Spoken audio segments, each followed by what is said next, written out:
მადლობა ბავშვებო. მე მარია მოლაშხია ვარ. მე მაგდა მოლაშხია ვარ.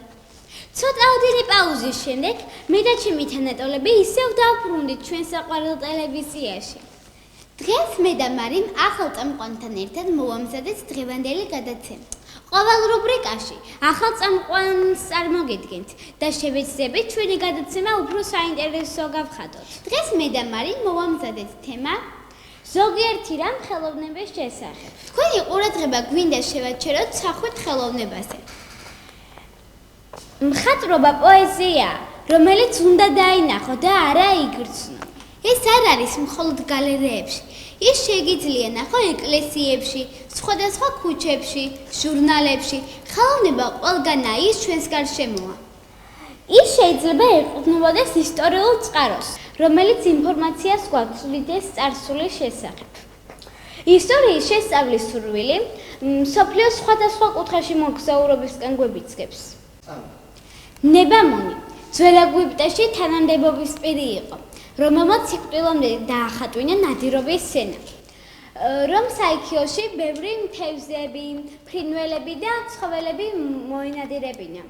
ძველ ეგვიპტელებს მიცვალებულთან ერთად წინგსაც აყორებდნენ თან, რომ საიქიოში უსაფრთხოდ მოგზაურათ და შემდეგ ხელახლა დაბადებულიყვნენ ისინი. დანარჩენს კი შემდეგ გადაცემაში გიამბობთ.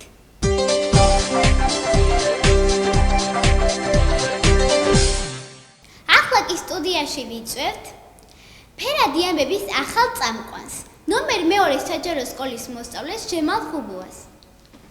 მოგესალმებით ჯემალ. გამარჯობათ გოგოებო. გამარჯობათ ბავშვებო. მოდი გაიცანე ჩვენს ტელემაყურებლებს. მე ვარ ჯემალ ხუბუა, ფერები დუდუსაც მეძახიან. ყავს და სახელად ანა. დავიბადე ქალაქ ქუთაისში 2003 წლის 29 აპრილს. ვარ მეორე საჯარო სკოლის მე-6 კლასის მოსწავლე. თუ რომელისაგანი გიყვარს ყველაზე მეტად? მე ყველასაგანი ერთნაირად მიყვარს. ვინ გსურს რომ გამოვხვიდე?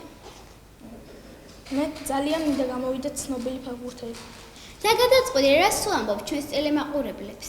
მე ტელემაყურებლებს ვამბობ საფეხბურთო კლუბ ბარსელონას შესახებ. საფეხბურთო კლუბი ბარსელონა, აგრეთვე ცნობილი როგორც ბარსა, ესპანური საფეხბურთო კლუბია, რომელიც კატალონიის ავტონომიურ ოლქში, ბარსელონაში მდებარეობს. კლუბი 1899 წელს შვეიცარიელმა ჟოან გამპერმა შექმნა.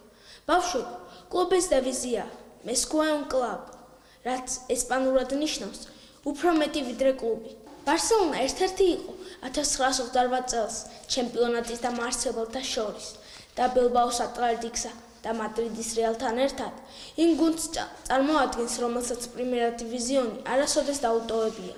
ბარსელონა პრიმერა დივიზიონის პირველი და დღესდღეობით უკვე 28 გზის ჩემპიონობით, 26 ესპანეთის თასით, 11 ესპანეთის სუპერთასით, 4 ევროპის ჩემპიონთა თასით, 4 თასების მფლობელთა თასით, 3 UEFA-ს თასითა და UEFA-ს სუპერთასით. ერთ-ერთი ყველაზე ტიტულოვანი კლუბია ესპანეთსა და მთელს ევროპაში.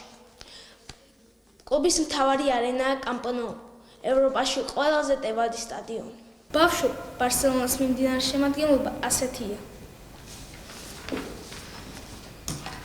მარკ-ანდრე ტერ შტეგენი, კლაუდიო ბრაუ, ხორდი მასიპი, მარტინ მონტოია, ხერარდ პიკე. 16 ნომრად თამაშობს დუგლასი, 18 ნომრად ხორდი ალბა, 21 ნომერი ადრიანო, 22 ნომერი დანიელ ალვეში, 23 ნომერი ტომას ვერმაილენი, 24 ნომერი ჟერემი მატიე. ბავშვებო, ახლა კი ნახევარმცველებს ჩამოგითვლით. 4 ნომრად თამაშობს ივან ნაგედიჩი, 5 ნომერი არის სერხიო ბუსკეტსი, 6 ნომერი ხავი ერნანდესი, 8 ნომერი ანდრეს ინიესტა, 12 ნომერი რაფინია ალკანტარა და 20 ნომერი სერხი რობერტო. თავდამსხმელები არიან 7 ნომერი პედრო როდრიგესი, 9 ნომერი ლუის სუარესი, 10 ნომერი ლიონელ მესი და 11 ნომერი ნეიმარი.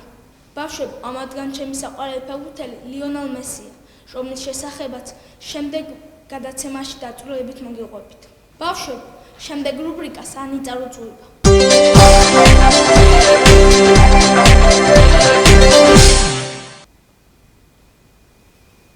მოგესალმებით, ბავშვებო.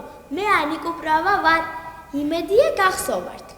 დღეს გადავწყვიტე გიამოთ გლობუსზე, ჰორიზონტზე, ობსერვატორიაზე, სხვადასხვა პლანეტებზე, მთვარეზე, ვარსკვლავებზე, მთებზე და ყვავილებზე. გლობუსი და რუკა ორივე დედამიწის მოდელია, მაგრამ ჩვენ გლობუსზე არ შეგვიძლია ყველაფერი მთლიანად დავინახოთ, რადგან ის მრგვალია და ბრუნავს. რუკაზე კი ყველაფერი ფართო ჩანს, რადგან ოთხკუთხედ ფურცელზეა დაწერილი. ეხლა ჰორიზონტზე გესაუბრებით. ჰორიზონტი ხაზია. მაგალითად, დავდგებით ზღვის ნაპირას, დავაკვირდებით ზღვას და ცას. მათ შორის ხაზია მოქცეული. იმ ხაზს ჰორიზონტის ხაზი ჰქვია.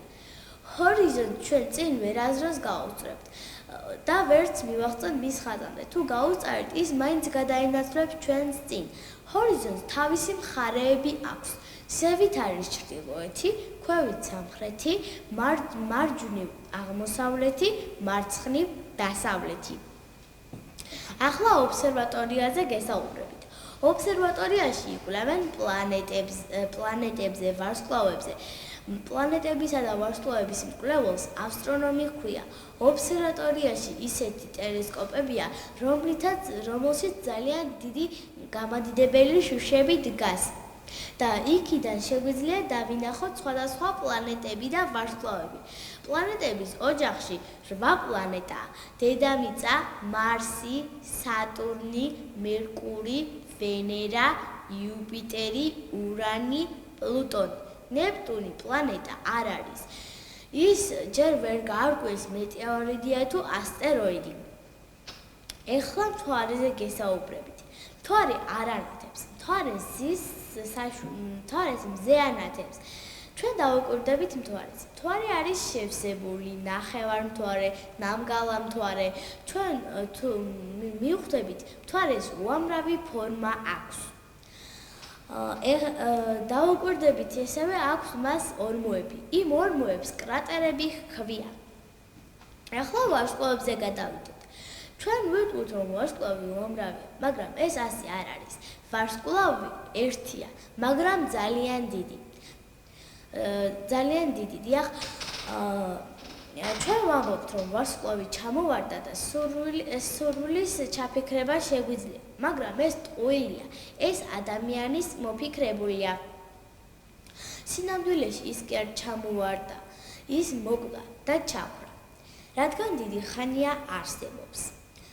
ეხლა მთებზე და ქედებზე გესაუბრებით. გლობუსზე მთები და ქედები ყავისფრად არის აღნიშნული. მინდორი და ხმელეთი მწვანეთ, წყალი კი ცისფრად.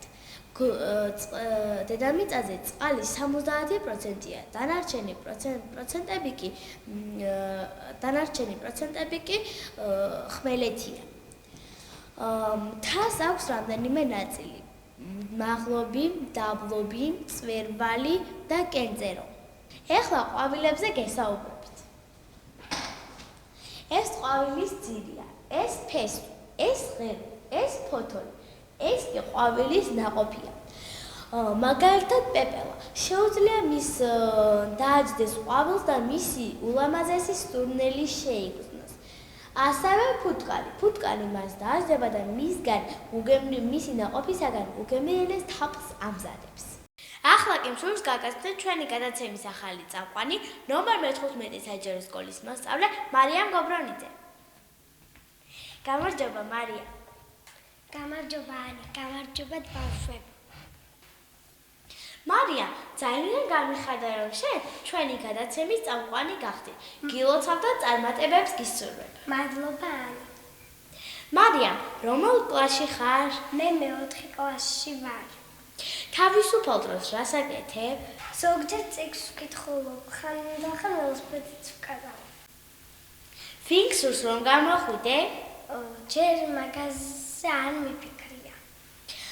ყველაზე მეტად რომელი თამაში მოგწონს? წრეში ბურთი შენ? მე ძალიან მომწონს დამალობანი. მარი, დღეს ბავშვებს რის შესახებ უნდა მოუყვე? მე ბავშვებს საყვარელ პანდებზე უნდა მოვუყვე. წარმატებებს გისურვებ. იმედია საინტერესო იქნება. მადლობა.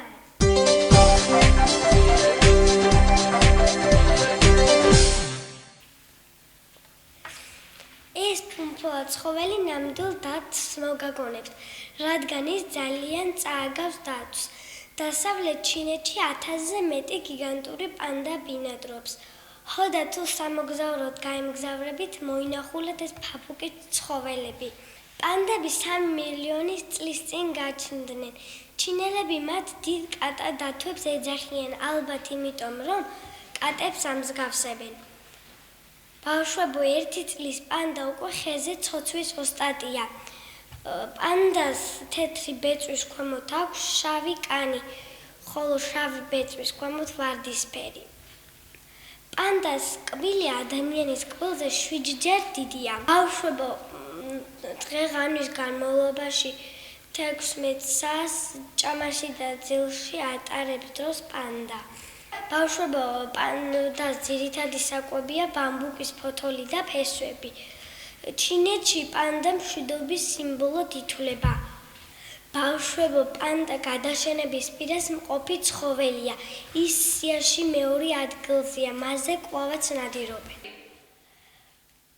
ახლა კი სტუდიას ვუთმობთ ლიზის.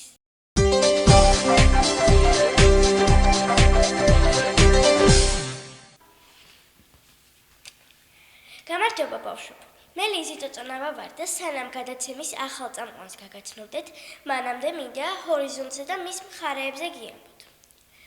გაშლილ ადგილზე ან მთის წვერზე ყოფნისას ჩვენ ვხედავთ დიდ სივრცეს. ის ნაწილი, რომელიც ჩვენი თვალისთვის მისაწვდომია, ჰორიზონტი ეწოდება. მაგრამ როდესაც ტყის სიღრმეში ან მაღალ შენობებს შორის დგავართ, ჩვენი დანახული სივრცე დახურულია, ამიტომ მას დახურული ჰორიზონტი ეწოდება. თუ ზღვაზე ყოფნისას ზღვის სივრცეს დაკვირვები ხარ, მაშინ გეგონება, რომ სადღაც ძალიან შორს ზღვა ცას უერთდება. ამას ჰორიზონტის ხაზს უწოდებენ. ბავშვებო, ზოგიერთს კი ისიც გონია, რომ თუ პირდაპირ ივლის, მაშინ ჰორიზონტის ხაზამდეც კი მიაღწევს. მაგრამ თუ პირდაპირ ვივლით, მაშინ ჰორიზონტის ხაზი წინ გადაინაცვლებს. ამიტომ ჰორიზონტის ხაზამდე მისვლა შეუძლებელია. თქვენთვის კარგადაა ცნობილი, რომ დილით მზე ერთი მხრიდან ამოდის და ერთი მხრიდან ჩადის. ის მხარე, საიდანაც მზე ამოდის, აღმოსავლეთი ეწოდება. საიდანაც კი ჩადის, დასავლეთი. თქვენ ალბათ სამხრეთზე და ჩრდილოეთზეც გსმენიათ. სამხრეთი ის მხარეა, საიდანაც მზე შუადღისას გვინადებს. თუ ამ დროს მზის გულზე დავდგებით, მაშინ ჩვენ მოპირდაპირ მხარეს ჩრდილი დაეცემა. ამიტომ ჰქვია ამ მხარეს ჩრდილოეთი. ჩრდილოეთიდან მზე არასოდეს არ ანათ. ამრიგად აღმოსავლეთი, დასავლეთი, სამხრეთი და ჩრდილოეთი ჰორიზონტის მთავარი მხარეებია. ზოგჯერ მოგზაურობისას გვიხდება არა ჩრდილოეთის ან აღმოსავლეთის მხარეს სიარული, არამედ მათ შუა. ჰორიზონტის ამ მხარეს ჩრდილო-აღმოსავლეთი ეწოდება. ჰორიზონტის მხარეების შუალედურებია. ჩრდილო-დასავლეთი, სამხრეთ-აღმოსავლეთი და სამხრეთ-დასავლეთი. ჰორიზონტის მხარეების ორიენტირებაში გვეხმარება. ახლა კი მსურს გაგაცნოთ ფერადი ამბების ახალი წამყვანი, მე-15 საჯარო სკოლის მე-6 კლასის მოსწავლე გიორგი ცხვიტარია. გამარჯობა გიორგი. გამარჯობა ლიზი. მოდი გაეცანი ჩვენს ტელემაყურებლებს. გამარჯობა ბავშვებო, მე გახლავართ გიორგი ცხვიტარია. მე დავიბადე ქალაქ ფოთში. მე მყავს უფროსი და. გიორგი, რა არის შენი ჰობი? ჩემი ჰობია ხატვა. თავისუფალ დროს ხშირად ხატავ. ლიზი, შენი ჰობი რა არის? ჩემი ჰობი ცეკვა, სპორტულ ცეკვებზე დავდივარ და ბევრი წარმატებებიც მაქვს. რომელი ტელეგადაცემა მოგწონს? პირველ რიგში ფერადი ამბები და ეკოვიზია. გიორგი, დღეს რა თემა მოგვემზადა? დიდხანს ვიფიქრე და გადავწყვიტე, რომ მომემზადებინა წყლები და ოკეანეები. კეთილი წარმატებებს გისურვებ.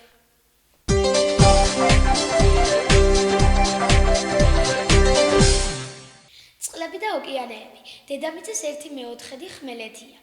მას 159 მილიონი კვადრატული კილომეტრი უჭირავს.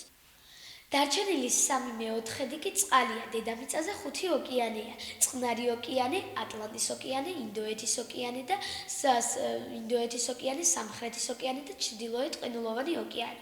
მათი ფართობებია: წყნარი ოკეანე 156 მილიონი კვადრატული კილომეტრი, ატლანტის ოკეანე 76 მილიონი კვადრატული კილომეტრი, ინდოეთის ოკეანე 69 მილიონი კვადრატული კილომეტრი, სამხრეთის ოკეანე 20 მილიონი კვადრატული კილომეტრი. ჩრდილოეთ ყინულოვანი ოკეანე 15 მილიონი კვადრატული კილომეტრი. ბავშვებო, დედამიწის მთლიანი გარსი 510 მილიონი კვადრატული კილომეტრია. აქედან წყალს უჭირავს 317 მილიონი კვადრატული კილომეტრი. დანარჩენი კი ხმელეთია. სამხრეთის ანუ ანტარქტიდის ოკეანე მეცნიერებმა 2000 წელს გამოყვეს. მასში გაერთიანებულია წყნარი ოკეანე, ინდოეთის ოკეანე და ატლანტის ოკეანეს სამხრეთი ნაწილები. მას გარს აკრავს ყველაზე ცივი კონტინენტი ანტარქტიდა. მასში გაერთიანებულია 13 ზღვა. სამხრეთ ოკეანის მთლიანი ფართობი 20 მილიონი კვადრატული კილომეტრია. ბავშვებო, დედამიწაზე არსებული მთელი ყინული რომ გადნეს, ზღვის დონე 70 მეტრი დაიწევს და მთელ ნიუ-იორკს, ლონდონსა და პარიზს ერთდროულად წყლით დაფარავს. გადაცემის შემდეგ რუბრიკას ანდრია წაუძღვება.